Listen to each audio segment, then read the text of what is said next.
5 on your health now. Emergency rooms are seeing a sharp rise in injuries involving e-bikes and e-scooters. Yeah, Mass General Brigham says it's already treated as many cases so far this year, as it did during all of last year. So joining us now is Coit, a pediatric trauma nurse practitioner at Mass General Brigham for children. Thanks for being with us.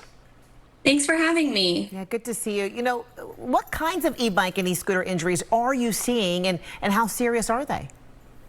We're seeing a wide range of injuries, and the numbers are increasing, both from those operating the vehicles and pedestrians being struck by them. The injuries are ranging from minor concussions, scrapes, bruises, to much more severe injuries like broken bones of the face, arms, and legs, internal abdominal injuries, from deep penetrating wounds to ruptured spleens and livers, and even severe traumatic brain injuries. Wow. So we know that a lot of these riders, unfortunately, are kids. So what are some of the common mistakes they make before a crash?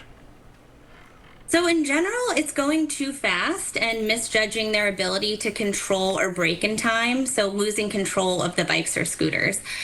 We've seen injuries in kids like 12 to 15 years old who just do not have the physical ability or brain development to control a 60-pound e-bike that can go up to 40 miles per hour. So it's just that inability to control and react in a quick way.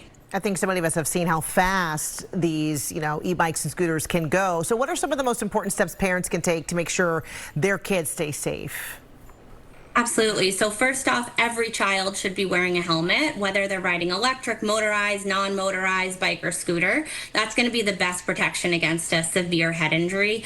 And second, I'd encourage parents to resist the idea that these e-bikes and e-scooters are simply a faster version of the bicycles or scooters we grew up with, because the added weight, speed, and acceleration can really fundamentally change the risk of these vehicles. So if your child is not ready to ride a motorcycle, I would not let them ride an e-bike. They are designed for adults. They are not for children, and they are not toys. Absolutely. Good advice. Coit, thanks so much for being with us. Thank you for having me.